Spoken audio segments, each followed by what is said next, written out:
I think a lot of people just aren't aware that both liberal and conservative scholars Sure. are converging on this consensus right. that a culture of fatherlessness is dysfunctional. Whereas, I mean, any child can come from a broken home and make admirable adjustments. But to have millions of children coming from such homes, for normalizing it, we haven't taken the time to look at the consequences you have and your colleagues have. Sure. What sort of things are you finding? For example, the relationship between poverty and fatherlessness. Well, we know that families that are headed by married parents are less likely to be poor than families headed by single mothers. You know, single moms are about 5 times more likely, if they're heading up a family, to be poor compared to married parent families. So that's kind of one example of the way in which family structure is related to another key outcome that all of us are concerned about, whether we're on the left or the right. That is poverty, you know, in families, poverty among kids. So we also been talking a lot of late about income inequality. And the data suggests there that about 1/3 of the increase in income inequality for families between the 70s and the 1990s was related to the retreat from marriage. The fact that fewer working class and poor families have a father in the picture, a married father in the picture, who would, you know, otherwise would have been contributing economically to those families. So that's increasing the economic divide between college-educated families who tend to be much more stable, more married, and working class and poor families who tend to be more likely to, you know, today to be headed by a single parent, usually a single mother. What do you say to critics who say, but, well, it's not that, you know, if they get married, then everything will be rosy. They can't get married because they're poor. It's poverty. It's an absence of jobs that's creating the social havoc, and it doesn't allow them to get married, and that you're not looking at the root causes. What do you say to that? Well, it's certainly the case that poverty is an issue, that issues related to men's involvement in the labor force, these are all major issues that help to explain why it is that working class and poor Americans are today less likely to get married.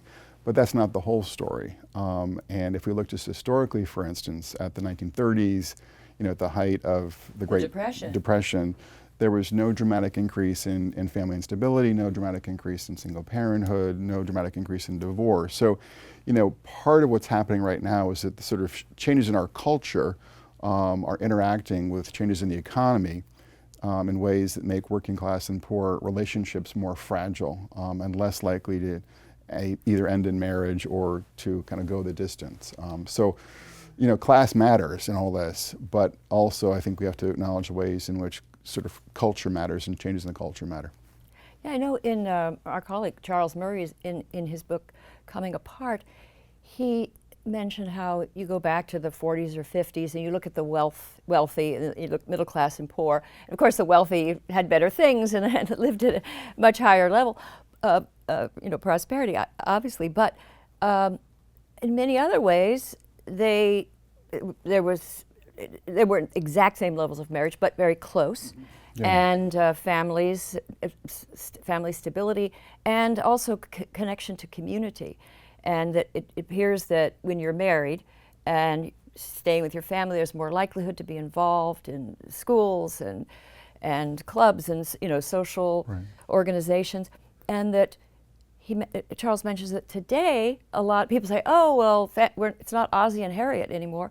Well, you know, it appears that it is for the cognitive elite or the upper middle class. They do look rather like the 1950s, and their kids are benefiting from it. And then you look at people that are the lower middle class, poor, and there's not only the poverty, but also the social havoc, and kids not having the benefit of 2 parents. And you're seeing this. Yeah, no, there's this growing class divide in American family life, and the irony is that well-educated Americans are often more progressive in theory on family issues, are when it comes to kind of their own marriages and the way that they sort of interact with their kids are, you know, quite conventional in a kind of neo-traditional sense. They don't preach what they practice, as Charles said. Exactly. So there is this kind of walking right, talking left dynamic in play for some, you know, for some elites. That it's noteworthy. But sort of the deeper point here is that college-educated Americans have kind of figured out in important ways how to navigate this new world when it comes to their own families. And they also benefit, of course, from better incomes and more stable incomes. And so they're doing pretty well. And we've actually seen divorce rates come down in college-educated precincts since the 1980s. An example that I give is sort of Newt Gingrich versus Barack Obama. It's not a political point, it's sort of a generational point. Yeah. You can't really imagine someone in Obama's position having the kind of marital history that Newt Gingrich does. And so the point simply is that I think for many elites, their orientation towards marriage and family life kind of shifted in the late 80s and 90s and 2000s. And so they have kind of figured out that marriage matters for them and for their kids, and they're acting accordingly. Now the challenge, of course, facing us as a country is, can we extend that wisdom and those insights to the broader country and help rebuild working class and poor marriages today as well?